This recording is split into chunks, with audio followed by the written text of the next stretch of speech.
যে আমাদের পুরো ক্লাসটাই রেকর্ড হচ্ছে। আজকে আমাদের ক্লাসের বিষয় হচ্ছে আবৃত্তির প্রাক প্রস্তুতি। আবৃত্তির বিষয়ে আমরা যখন একটা কোনো একটা বিষয়ে অর্জন করতে যাব বা কোনো একটা লক্ষ্য বা উদ্দেশ্য থাকবে, সেই লক্ষ্যটা বা উদ্দেশ্যটা অর্জন করার জন্য আমাদের একটা কি প্রস্তুতির প্রয়োজন। তদ্রুপ ভাবে আমরা যখন কেউ আবৃত্তি শিখতে যাব, তো আবৃত্তি শেখার জন্য আমাদের একটা কি প্রস্তুতি আছে। তো এই প্রস্তুতিটা কি, আপনার যে আবৃত্তি কর্মশালা করতেছেন, এটা হচ্ছে কি আপনার একটা কি প্রস্তুতি। আপনি আবৃত্তি শিখতে চাচ্ছেন, এই আবৃত্তি শিখার জন্য আপনার একটা কি প্রয়োজনীয় প্রস্তুতির প্রয়োজন। মানে একটা লক্ষ্য অর্জন করার জন্য প্রয়োজনীয় পদক্ষেপ। আপনি কি আবৃত্তি শিখতে চাচ্ছেন, এই আবৃত্তি শিখার জন্য আপনার এটা কি লক্ষ্য আছে, এই লক্ষ্যটাকে অর্জন করার জন্য আপনার একটা প্রস্তুতি প্রয়োজন। তাহলে কি কোনো লক্ষ্য অর্জন করার জন্য প্রয়োজনীয় পদক্ষেপ গ্রহণ করাকেই প্রস্তুতি বলে। যেমন আবৃত্তি শিখার জন্য কি আবৃত্তি কর্মশালা, এবং এখানে যে বিষয়গুলো শেখানো হবে এগুলো আত্মস্থ করে নিজেকে আবৃত্তি শিল্পী হিসেবে তৈরি করার প্রচেষ্টা বা চেষ্টা করা। তাহলে আমরা বুঝতে পারলাম যে কোনো একটা আহ, লক্ষ্য অর্জন করার জন্য প্রয়োজনীয় পদক্ষেপ গ্রহণ করাকে কি বলে, প্রস্তুতি বলে। তো এই প্রস্তুতি আপনি যখন নিলেন, প্রয়োজনীয় প্রস্তুতি নিলেন, এই প্রস্তুতির পূর্বে আবার একটা কি প্রাক প্রস্তুতি আছে। একটা নির্দিষ্ট লক্ষ্য অর্জনের সিদ্ধান্ত গ্রহণ এবং সেই লক্ষ্যে পৌঁছানোর জন্য নিজেকে মানসিকভাবে প্রস্তুত করা। এখন মানসিকভাবে কি, আপনি মনে করেন যে স্কুলে যাবেন বা আপনি অফিসে যাবেন, অফিসে যাওয়ার পূর্বে কি আপনি নিজেকে সেভাবে তৈরি করলেন, মানে আপনি ফ্রেশ হলেন, আপনার ড্রেস আপ অফিসের যেটা আছে এটা আপনি ঠিক করলেন, ঠিক করে আপনি বের হবেন। এই বের যে হচ্ছেন, এই বের হওয়াটা হচ্ছে কি আপনার প্রাক প্রস্তুতি। আর আপনি এই যে সার্বিক সময় নিয়ে অফিসে যাওয়ার আগে খাওয়া করলেন, তারপরে সার্বিক যে কাজগুলো আপনি একটা লক্ষ্যকে অর্জন করার জন্য কাজগুলো সমাপ্ত করলেন, এই কাজগুলো হচ্ছে কি আপনার প্রস্তুতি। কিন্তু আপনি যখন বাসা থেকে বের হয়ে একটা রিক্সায় উঠতে যাবেন, এই রিক্সায় উঠতে যাওয়া বা বাসা থেকে বের হওয়া, এই কাজটা হচ্ছে কি আপনার প্রাক প্রস্তুতি। তাহলে আমরা আবৃত্তির প্রাক প্রস্তুতি জানলাম। প্রস্তুতি হচ্ছে কি কোনো লক্ষ্য অর্জন করার জন্য প্রয়োজনীয় পদক্ষেপ প্রয়োজনীয় পদক্ষেপ গ্রহণ করাকে প্রস্তুতি বলে। আচ্ছা, উনি শুনতে পাচ্ছেন না, উনি ওনাকে একটু কেউ বুঝাই বলবেন কাইন্ডলি।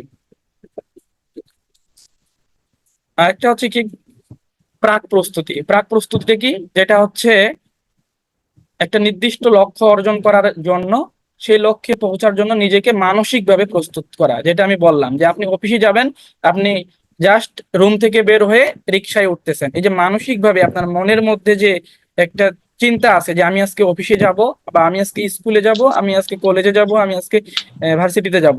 তো এই যে যাওয়ার যে কাজটা, এই কাজটা হচ্ছে কি আপনার প্রাক প্রস্তুতি। হচ্ছে একদম শুরুর, মানে কোনো একটা কাজ একদম শুরুর পূর্বের কাজটা হচ্ছে আপনার প্রস্তুতি, প্রাক প্রস্তুতি। আর আরেকটা বিষয়, আপনি এই কর্মশালাটা কেন করতেছেন, আপনাকে এই বিষয়টা আগে জানতে হবে। কেন এই কর্মশালাটা করছেন, আপনার এই কর্মশালাটা করার লক্ষ্য কি, উদ্দেশ্য কি? আপনাকে বাসা থেকে কেউ চাপ দিচ্ছে? যদি চাপ দিয়ে থাকে, আপনি কি সেই উদ্দেশ্যে এই কর্মশালাটা করতেছেন, না আপনার ভালো লাগা থেকে করতেছেন? যে না, আমি ফেসবুকে ইউটিউবে দেখতেছি অনেকে সুন্দরভাবে আবৃত্তি করতেছে, কথা বলতেছে, এই দিকে আমি করতেছি কর্মশালাটা, না আমার ব্যক্তিগত অর্জনের জন্য আমি করতেছি? সেজন্য আপনাকে নিজের মধ্যে কিছু প্রশ্ন করতে হবে, আপনি এই কর্মশালাটা কেন করতেছেন। আপনি যদি এই প্রশ্নটা বের করতে না পারেন যে আমি এই কর্মশালাটা কেন করতেছি, তাহলে কিন্তু আপনি এই কোর্সটা করে আপনি নিজেকে কিছু জ্ঞান অর্জন করতে পারবেন না। আপনি শুধু জাস্ট আসলেন আর গেলেন, এরকম একটা পরিস্থিতি তৈরি হয়ে যাবে। তো এই পরিস্থিতিটা যেন আপনার তৈরি না হয়, সেজন্য কি আপনাকে আগে ভাবতে হবে আপনি এই কর্মশালাটা কেন করতেছেন। এরপরে আসলে আপনি বিষয়টুকু কতটুকু ভালোবাসলেন। আচ্ছা, আপনার এই বিষয়টা আপনার কতটুকু ভালোবাসতেছেন, দেখবেন আপনার যাকে, আপনার যে জিনিসটা আপনার ভালো লাগে, তার প্রতি কি আপনার একটা ভালোবাসা তৈরি হয়। তো তদ্রুপ ভাবে আপনার আবৃত্তি বা উপস্থাপনা, শুদ্ধ উচ্চারণ, এই বিষয়টা আপনার কতটুকু ভালো লাগলো। ভালো না লাগলে তো আপনার এটার প্রতি কি একটা ভালোবাসা আসবে না। যাকে আপনার ভালো লাগবে তার প্রতি কি আপনার একটা কি ভালোবাসা আসবে। সেজন্য আপনি এই আবৃত্তিটাকে, উপস্থাপনাটাকে কতটুকু ভালোবাসতে পারতেছেন। যদি মনে হয় যে না আমার এটা ভালো লাগতেছে না, তো ভালো না লাগলে তো আপনার ভালোবাসাটা আসবে না। তো আগে আপনাকে কি ভালো লাগাটা আনাতে হবে। তো এই কোর্সটা করার আগে সেই জন্যই আজকে আমাদের এই আবৃত্তির প্রাক প্রস্তুতিটা করানো হচ্ছে, যে আপনারা এই বিষয়টা বুঝতে পারতেছেন কিনা, যে আমি আসলাম গেলাম চলে গেলাম কিন্তু আমার কোনো প্রস্তুতি নাই, আবৃত্তি সম্পর্কে আমার কোনো ধারণা নাই। তো আপনার যদি এই ধারণা না থাকে তাহলে কিন্তু আপনি এই কর্মশালাটা ভালো লাগবে না। এই উদ্দেশ্যে আমাদের আজকে আবৃত্তির প্রাক প্রস্তুতি ক্লাসটা করা হচ্ছে। তারপরে এই বিষয়টা অর্জন করার জন্য আপনি কতটুকু ত্যাগ করতে পারবেন, ঠিক আছে? আপনি যে আবৃত্তি শিখবেন, উপস্থাপনা শিখবেন, শুদ্ধভাবে কথা বলতে শিখবেন, তো এটা শিখার জন্য আপনি কতটুকু ত্যাগ করতে পারবেন। দেখেন এখন রাত 10টা বাজে, 10টা নয়, অনেক রাত হয়ে গেছে, অনেকে ঘুমিয়ে গেছে, কিন্তু আপনি জেগে আছেন। আপনি একটা কি ত্যাগ করতেছেন, কিন্তু এই ত্যাগটা আপনি কি কন্টিনিউ করতে পারবেন? যদি আপনি করতে পারেন তাহলে কি আপনার এই কোর্সটা কি করা সফল হবে।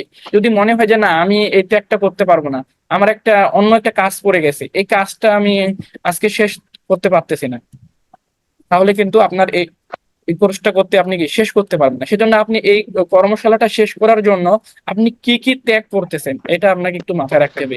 প্রতি শুক্রবার আগে কি আপনার একটা শারীরিকভাবে প্রস্তুতি থাকবে, সারাদিন আপনার মাথার মধ্যে ঘুরপাক খাবে যে আজকে রাত 10টায় আমার কি ক্লাস আছে। যদি আপনি এই টেন্ডেন্সিটা মাথার মধ্যে নিয়ে আসতে পারেন, এই ত্যাগটা আপনি মাথার মধ্যে নিয়ে আসতে পারেন, তাহলে কি আপনি এই কোর্সটা করে সফল হতে পারবেন। এটাতে গেল কি প্রস্তুতি। এখন আবৃত্তি শিল্পীর একজন প্রাক প্রস্তুতি, আপনি একজন আবৃত্তি শিল্পী হবেন, আবৃত্তি শিল্পী হিসেবে আপনার কিছু কি প্রস্তুতি আছে। এখন আপনি আসলেন গেলেন বুঝলেন কিছু একটা কবিতা পড়ে চলে গেলেন, কিন্তু আপনার মধ্যে কি কোনো প্রস্তুতি নাই। এখন আপনি বলতে পারেন যে ভাইয়া আবৃত্তির মধ্যে কি আবার প্রস্তুতি আছে, জাস্ট একটা কবিতা পড়লাম আর একটু দেখলাম, একটা মঞ্চে গিয়ে কবিতাটা বলে আসলাম, এই তো না। একটা কবিতা বলার জন্য আপনাকে অনেক কিছু বিষয় জানতে হবে। কি কি বিষয় জানতে হবে? মানুষ বুঝতে হবে আপনাকে, 2 নম্বর কি কবিতাটা আপনাকে বুঝতে হবে, 3 নম্বর হচ্ছে কি ইমপ্যাথি অর্জন করতে হবে। আমি 3টা বিষয়ে এখন আলোচনা করতেছি।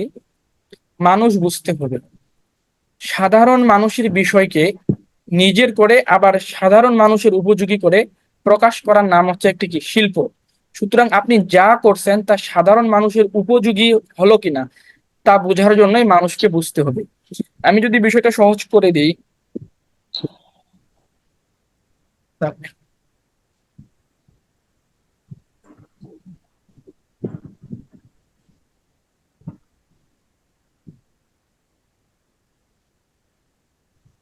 একটা কবি সুকুমার রায়ের একটা কবিতা আছে, তো মজার কবিতা। অসময়ে মেহমান ঘরে বসে ঢুকে যান, বোঝালাম ঝামেলার যতগুলো দিক আছে, তিনি হেসে বললেন ঠিক আছে ঠিক আছে। রেশনের পচা চাল টল টলে বাসি ডাল, থালাটাও ভাঙাচোরা বাটিটাও লিক আছে, খেতে বসে জানালেন ঠিক আছে ঠিক আছে। মেঘ দেখে মেহমান চাইলেন ছাতা খান, দেখালাম ছাতাটার শুধু কটা শিক আছে, তবু তিনি বললেন ঠিক আছে ঠিক আছে। তো এখানে একটা মানুষ বোঝার একটা কাজ হলো, কি কাজটা হলো? বুঝাচ্ছি আপনাকে। অসময়ে মেহমান, আপনি আপনার বাসায় একটা মেহমান আসছে, তো আপনি তার প্রতি একটি অখুশি, তো আপনি তাকে বুঝাচ্ছেন যে বাসায় অনেক ঝামেলা আছে, তো আপনি একটা কি মানে একটা বিরোধীমূলক একটা আচরণ করলেন, এই আচরণটা আপনাকে বুঝতে হবে। আর একটা কবিতা যদি আমি পাঠ করি তাহলে আর বিষয়টা খুব সহজ হবে। যেমন, তোমাকে পাওয়ার জন্যে হে স্বাধীনতা, তোমাকে পাওয়ার জন্যেই আর কতবার ভাসতে হবে রক্ত গঙ্গায়, আর কতবার দেখতে হবে খান্ডব দাহন। এখানে কি একজন স্বাধীন চেতা মানুষ তার কি মনের আকুতিটা পেশ করতেছে যে আর কত রক্ত দিতে হবে। তো আপনি এখানে কি 2টা ব্যক্তির জায়গায় নিজেকে উপস্থাপন করলেন, এই 2 ব্যক্তির জায়গায় যে আপনি উপস্থাপন করলেন, ঠিক আছে? এই 2 ব্যক্তির জায়গায় উপস্থাপন করার কারণে আপনাকে এই বিষয়টা জানতে হবে যে আপনি যদি মানুষটা বুঝতে না পারেন যে আপনি কথায় গিয়ে নিজেকে উপস্থাপন করতেছেন, যদি আপনি একজন ছোট বাচ্চা জায়গায় গিয়ে কবিতাটা আবৃত্তি করতে হয়, তাহলে কি আপনার কণ্ঠটাকে একটা ছোট বাচ্চার মতো করতে হবে। যদি একটা বিদ্রোহী কণ্ঠে কবিতাটা আবৃত্তি করতে হয়, তাহলে আপনাকে কি একটা বিদ্রোহী কণ্ঠের মতো করতে হবে।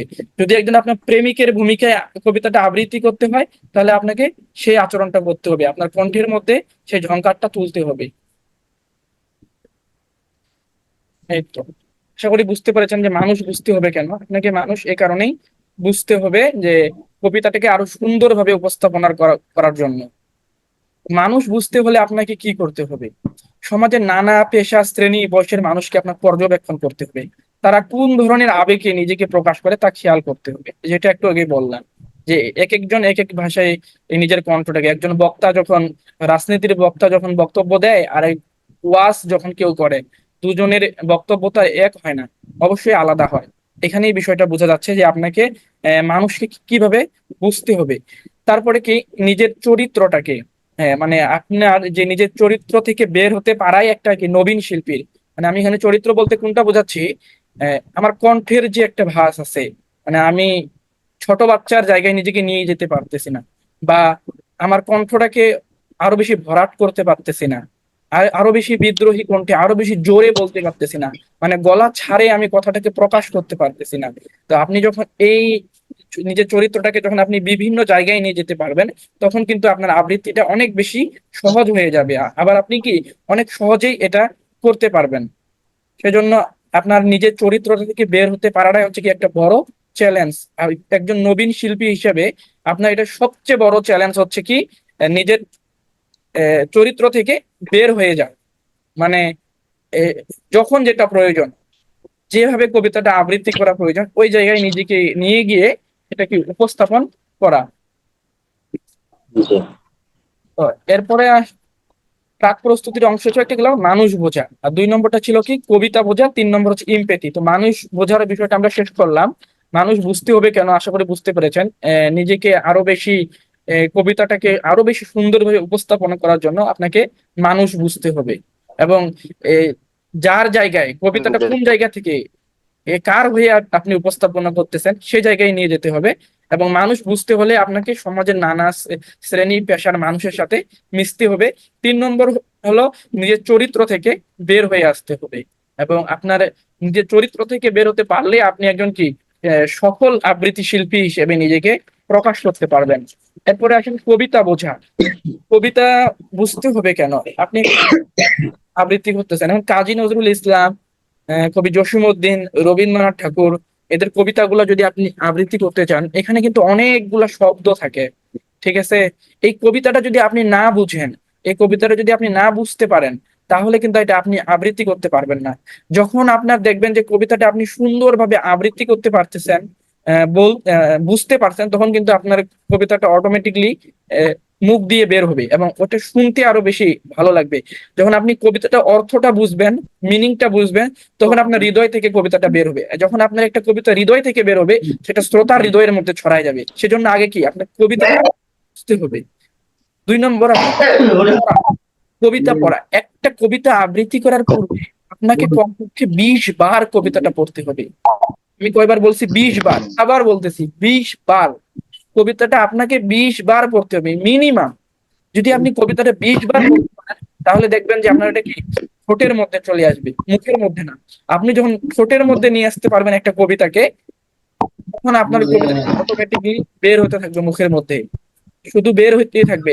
তখন আপনার আবৃত্তিটা শুনতে অনেক বেশি ভালো লাগবে। এরপরে আসেন সঙ্গীত বা চিত্রশিল্প আপনি কিভাবে বুঝেন। মানে আপনি যদি ড্রয়িং করেন, ড্রয়িংটা আপনি কিভাবে বুঝেন, এভাবে বিভিন্ন শিল্প, আপনি যদি গান শিখেন, গানটাকে আপনি কিভাবে বুঝেন, ঠিক তদ্রুপ ভাবে আবৃত্তিটাকেও আপনি বোঝার চেষ্টা করবেন। এই তো গেল কবিতা বোঝা। তো প্রাক প্রস্তুতি 2টা অংশ হিসেবে 2 নম্বর অংশটা ছিল কবিতা বোঝা। কবিতা বোঝার মধ্যে গেল মিনিং, কবিতা পড়া, আর একটা বিষয় ছাড়া গেছে, সেটা হচ্ছে কবিতা লেখা। হ্যাঁ, আমি আপনাকে বলবো না যে আপনি পুরো দুস্তর একজন কবি হয়ে যান, আপনার কবি হওয়ার কোনো প্রয়োজন নাই। আপনি শুধুমাত্র কবিতা লিখার যে ধরন, গল্প লিখার যে ধরন, এই কবিতা পড়া বা লেখার যে ধরনটা আছে, এটাকে আপনি বোঝার চেষ্টা করেন, জানার চেষ্টা করেন। যখন আপনি কবিতা লিখার বা বোঝার আহ, বিষয়টা আপনার মাথায় থাকবে, বা আপনি জানবেন, এটা এই বিষয়ে অবগত থাকবেন, সে সময় কিন্তু আপনার কবিতাকে আবৃত্তি করতে আরো বেশি সহজ হয়ে যাবে। সেজন্য আপনি যদি পারেন তো কবিতা লেখার চেষ্টা করেন। এখন অনেক পত্রিকা আছে, যেগুলোতে আপনি কবিতা আবার প্রকাশও করতে পারবেন।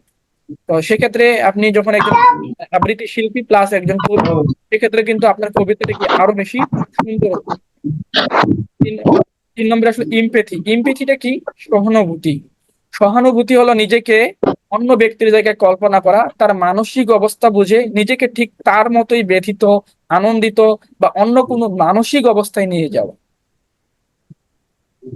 আপনি কবিতা বোঝার ক্ষেত্রে বা কবিতা আবৃত্তি করার ক্ষেত্রে এই বিষয়টা যে কতটা গুরুত্বপূর্ণ, যখন আপনি আবৃত্তি করতে যাবেন তখন আপনি বুঝতে পারবেন। আমি আরেকটা কবিতা আবৃত্তি করতেছি, তাহলে বিষয়টা বুঝতে সহজ হবে। আবৃত্তি করছি কবি কাজী নজরুল ইসলামের বিদ্রোহী কবিতাটি। বল বীর, বল উন্নত মনসের, শির নেহারি আমারই নত শির, ওই শিখর হিমাদ্রির। বল বীর, বল মহাবিশ্বের মহাকাশ ফারি, চন্দ্র সূর্য গ্রহ তারা ছাড়ি, উলোক দুলোক গোলক ভেদিয়া, খদার আসন আরশ ছেদিয়া, উঠিয়াছে চির বিস্ময় আমি বিশ্ববিধাত্রীর। মমললাটে রুদ্র ভগবান জ্বলে রাজ রাষ্ট্রিকা দীপ্ত জয়শ্রীর।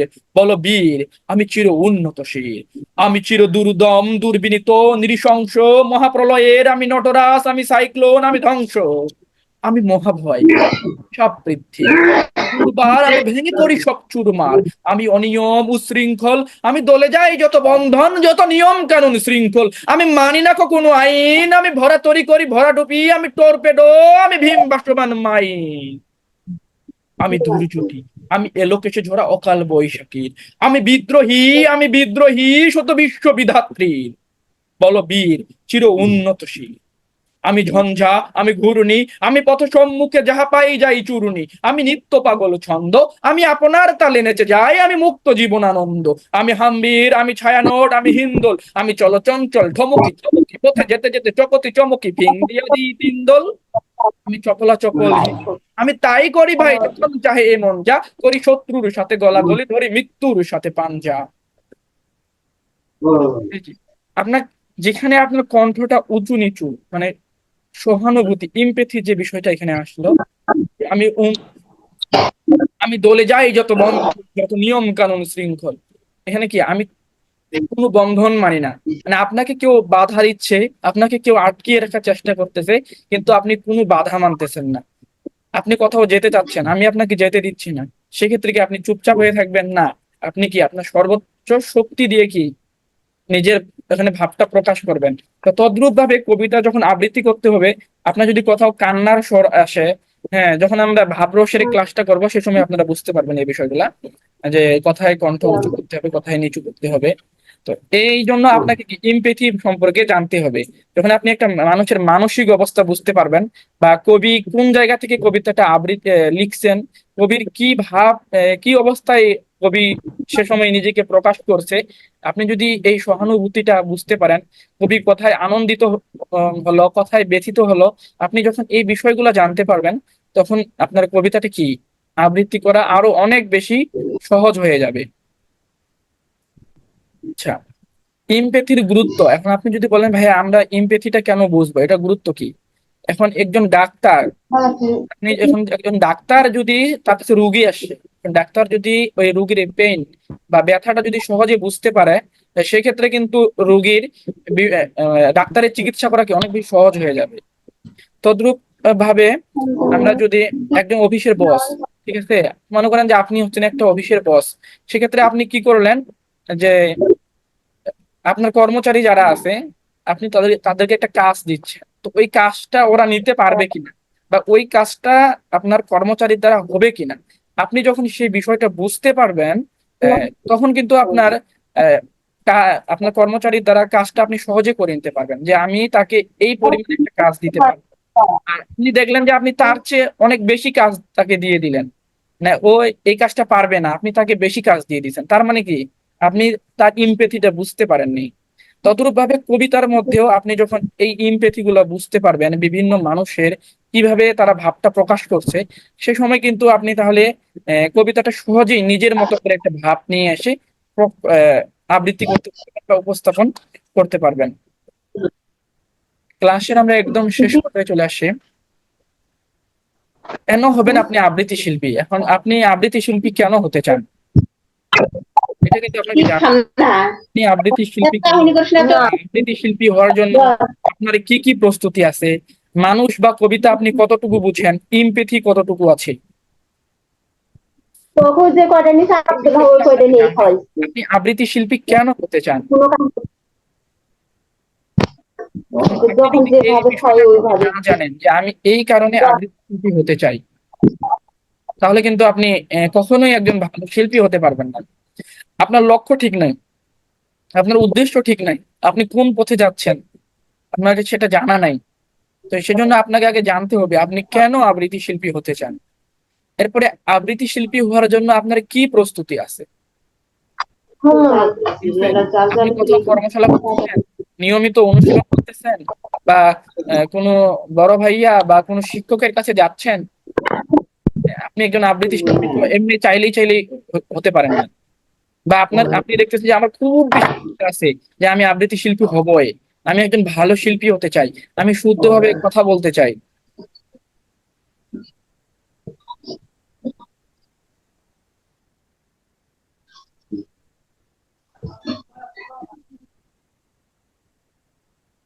জি, একটু নেটের প্রবলেম ভাই, নেটের প্রবলেম এই জন্য হচ্ছে কথা বোঝা যাচ্ছে না, একটু কাটে কাটে আসতেছে, তখন ঠিকই ছিল। একটু হয়তো নেটের সমস্যা হচ্ছে। হ্যাঁ, এখন ঠিক হয়ে গেছে। জি, এখন শোনা যাচ্ছে। যে মানুষ বা আপনি কবিতা কতটুকু বুঝেন সে বিষয়টা কি আপনাকে জানতে হবে। আপনি যদি আপনার মানুষ বুঝতে না পারেন এই কবিতা আবৃত্তি করার ক্ষেত্রে বা আসলে সব ক্ষেত্রেই আপনার কর্মজীবন দিক করে প্রতিটি ক্ষেত্রে এই বিষয়টা খুবই বেশি গুরুত্বপূর্ণ মানুষ বোঝার। যখন আপনি মানুষ বুঝতে পারবেন তখন আপনি সহজেই, বা আপনি একজন যদি অভিনয় শিল্পী হতে চান সেই ক্ষেত্রেও কিন্তু আপনাকে সে জায়গায় নিয়ে যেতে হবে, মানে মানুষটাকে বুঝতে হবে। তো জি, আপনি কতটুকু বুঝতে পারেন সেই বিষয়টাও আপনাকে জানতে হবে। আচ্ছা, আবৃত্তি শিল্পী আপনি হতে যাচ্ছেন, আমি যদি বলি কেন হওয়া উচিত আবৃত্তি শিল্পী, ঠিক আছে, আবৃত্তি শিল্পী কেন হওয়া উচিত এই বিষয়টা আমাকে জানতে হবে। আর আপনি আবৃত্তি কর্মশালা করতেছেন কিন্তু আপনি জানতেছেন না যে আপনি কেন হবেন আবৃত্তি শিল্পী, এই বিষয়টা আপনাকে অবশ্যই জানতে হবে। আহ, দেখবেন যে অনেক বক্তা আছে, মানে অনেক জ্ঞানী মানুষ আছে, তারা কথা বলতে পারেন, মানে আমি কথা বলতে বোঝাচ্ছি মানে স্টেজে বা কোনো মঞ্চে গিয়ে কথা বলতে পারতেছে না, হাত পা কাঁপতেছে। কিন্তু অনেক দেখবেন বিশেষ করে গ্রাম অঞ্চলে অনেক মুরব্বী, তার বেশি সার্টিফিকেট মানে নাই, কিন্তু সে অনেক ভালো বক্তব্য দিতে পারে এবং তার কথাটা কি সবাই সহজে গ্রহণ করে। এটা কেন করে? এটা একমাত্র কারণ হচ্ছে কি সে সহজে ভালোভাবে কথাটাকে উপস্থাপন করতে পারে। তো আপনি যখন একজন আবৃত্তি শিল্পী হবেন আপনি একজন ভালো বক্তা হতে পারবেন, একজন বিতার্কিক হতে পারবেন, একজন উপস্থাপক হতে পারবেন। জি, তো এই বিষয়গুলো জানার জন্য হলেও আপনাকে কি একজন আহ, আবৃত্তি শিল্পী হলে আপনি এই বিষয়গুলো সহজে নিজের মধ্যে আত্মস্থ করতে পারবেন। তো এই জন্য আপনার আবৃত্তি শিল্পী হওয়া প্রয়োজন। কেউ যদি আপনাকে বলে আপনি কেন আবৃত্তি শিল্পী হতে চান বা আবৃত্তি কেন শিখতে চান, তাহলে আপনার সহজ প্রশ্নের উত্তর হচ্ছে এটা, যে আপনি সহজে কথা বলতে পারবেন, নিজেকে উপস্থাপন করতে পারবেন এবং উম, আপনার পরিচিতিটা সহজেই মানুষের সামনে বলতে পারবেন। এই জন্য আপনি কি আবৃত্তি শিল্পী হতে পারবেন। এক কথায় শ্রোতার সামনে কি কৌশলে আপনাকে উপস্থাপন করতে হবে, শ্রোতার সামনে আপনি কিভাবে কথা বলতেছেন, এই কথা বলার বিষয়টা আপনি আবৃত্তির মাধ্যমে জানতে পারতেছেন। আচ্ছা, আবৃত্তি অনেকে এটাকে অনেক নর্মাল ভাবে নেয়, ঠিক আছে, দেখবেন যে অনেকে খুব কম গুরুত্ব দেয়, আবার যারা বুঝে তারা অনেক বেশি গুরুত্ব দেয়। কিন্তু আবৃত্তি কতটা শক্তিশালী একটা শিল্প এটা আপনি কখনো চিন্তাও করতে পারবেন না। আচ্ছা, স্বাধীনতা যুদ্ধের সময় আমাদের তো এরকম ভাবে মানে যে টেলিভিশন ছিল না এখন যেভাবে আছে, বা আমরা এখন যেভাবে সহজে স্মার্টফোনের মাধ্যমে নিউজ পাচ্ছি, আগে তো এভাবে পেতাম না। তো তখন কি ছিল, রেডিওতে একটা অডিও বক্তব্য প্রচার করা হতো।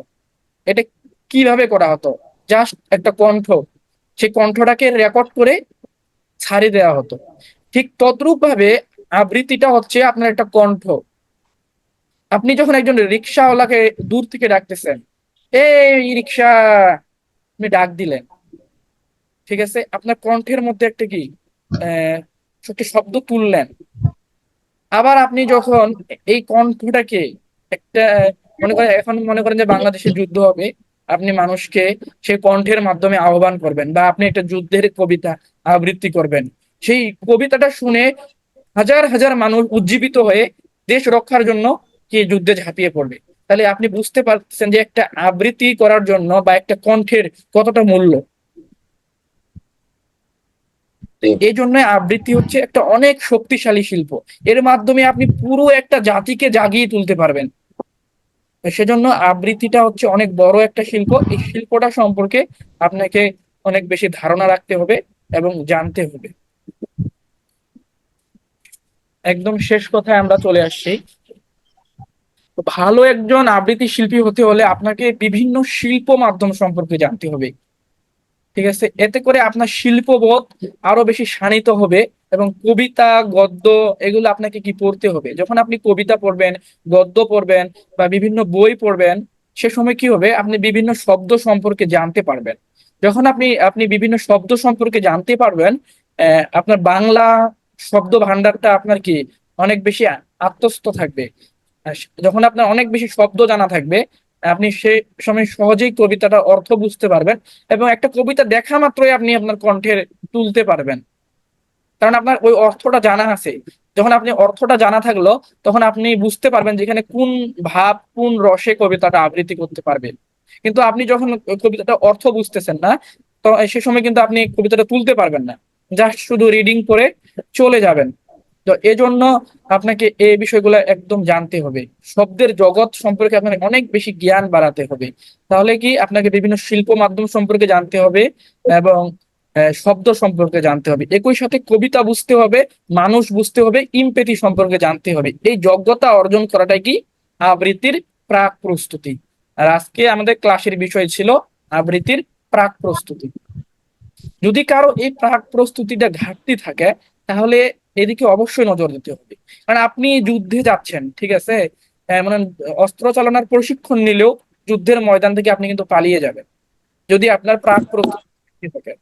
কিন্তু আপনার প্রাক প্রস্তুতি যদি আপনার ভালো থাকে, তাহলে আপনি কখনোই যুদ্ধের ময়দান থেকে পালিয়ে যাবেন না। বরং এই যুদ্ধটা আপনাকে শেষ করে আপনি তবে ময়দান থেকে চলে যাবেন। সেজন্য আপনার প্রাক প্রস্তুতি যত ভালো হবে, তত বেশি আপনি আহ, একজন আবৃত্তি শিল্পী হিসেবে নিজেকে প্রকাশ করতে পারবেন। এই ছিল আজকের ক্লাস। সবাইকে ধন্যবাদ। কারো কিছু জানার থাকলে বা বলতে পারেন। আজকে প্রথম ক্লাস, সেজন্য আমি কারো কাছে মানে, আচ্ছা, কেউ কবিতা আবৃত্তি করতে চান বলতে পারেন।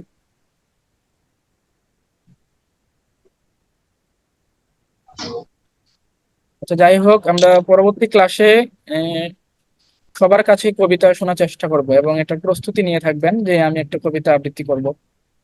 তাহলে ক্লাসটা অনেক সুন্দর হবে। এবং আজকে যে ক্লাসটা নেওয়া হলো, এটা নোট দেয়া হবে গ্রুপে। এই নোটটা আপনারা অবশ্যই প্রিন্ট করে নেবেন এবং প্রিন্ট করে একটু পড়বেন। আমি এখান থেকে প্রশ্ন করব যে আপনারা কতটুকু বুঝতে পারলেন। এবং ক্লাসটা আমি চাই যে এটা অংশগ্রহণমূলক একটা ক্লাস হোক। তাহলে ক্লাসটা আমরা করে মজা পাবো। না হলে আমি বলে যাচ্ছি, আপনারা শুনে যাচ্ছেন। আজকে প্রথম দিন বলে এটা হলো না। আর আচ্ছা, সবার একটু পরিচিত গুলা পরিচয় দিবেন। আচ্ছা, আমি আমার নিজের পরিচয়টা দিই। আমার নাম আব্দুল্লাহ হুসাইন, আর আবৃত্তি স্কুলের পরিচালক। এই তো। আর কারো কিছু জানার থাকলে বলতে পারেন।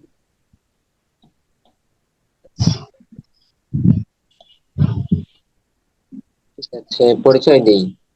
জি। আহ, আমার নাম মোহাম্মদ আবু সালে। আমি অনার্স প্রথম বর্ষে পড়াশোনা করছি সেতাবগঞ্জ সরকারি কলেজ, জি, বিজ্ঞান, পদার্থ বিজ্ঞান বিভাগে। ধন্যবাদ। তারপরে উসনিয়ার আর রাবিদ, আপনি হাত তুলছেন, কিছু বলবেন? কিছু বলবেন আপনি, না পরিচয় দেন? উসনি, ভাইয়া এতক্ষণ কি আমার কথা শোনা যাচ্ছিল? আমি না মিউট করিনি। আচ্ছা আচ্ছা, না না, শুনতে পাই নাই, সমস্যা হয় না। আর আর একটু প্রবলেম হচ্ছে কেন জানি, আমি জুমে করিনি তো, আমি সবসময় মিটে ক্লাস করি, তার জন্য একটু প্রবলেম হচ্ছে। আচ্ছা, সমস্যা নাই। আরে দূর। খুব বেশি সমস্যা হলে আপনি একটু ইউটিউব থেকে কিছু ভিডিও দেখে নেবেন। আপনার পরিচয়টা দিবেন।